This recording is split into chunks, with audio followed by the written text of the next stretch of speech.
In the last movie, we created links inside our navigation menu that would send values to the URL string, the GET request. Now what we need to do is pull those values down so that we can work with them. So let's go up to the top of our page, right below functions and right before headers, and let's capture those values. So let's do PHP. If you remember how we did this when we were working with links and get values, we said that it was always a good idea to check and make sure that the value was there first. So we're going to say if is set. So if the value has been set, then we're going to grab it. And the value is stored in the super global get, and it's going to be called subj if it exists. And if it exists, then we're going to set a variable. We'll go ahead and call our variable subj for now. And we'll set it equal to that super global. Now, if they clicked on a page link, we could do the same thing with another if statement. But the fact is that it's either going to be one or the other. Either they will have just clicked on a subject or they'll have just clicked on a page. So we can use our else if instead. Once again, we'll want to check and see if it is set. We'll check the super global get to see if something called page has been sent.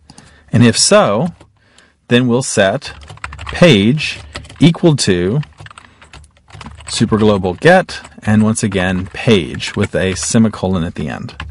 Page is what I was using here. I'm also using it later on down here as a variable when I'm doing my loop.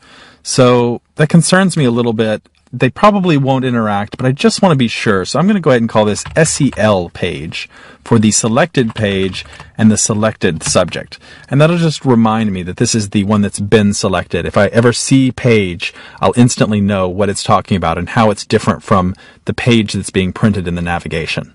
So the quickest way to test whether or not that's working is for us now to drop down to our content area.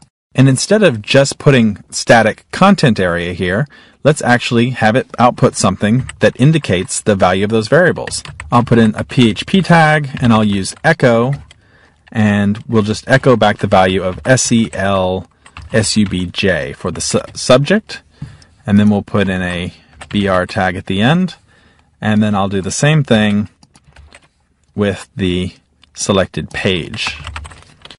If you think back to when we first talked about variables, you can think about what's actually going to happen here. There's going to be a problem. And the problem is that we're echoing values that may not exist.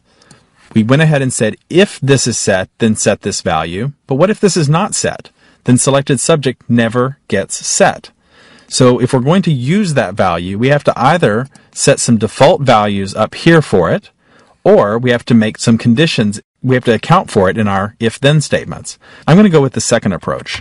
And so I'm going to say that the selected page is going to be equal to nothing.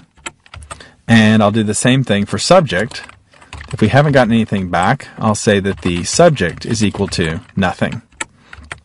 And then in the case that neither one has been selected, when we first come to this page, we'll need a final else statement. And that's going to have to say both of these, that the subject is equal to nothing and the page is equal to nothing.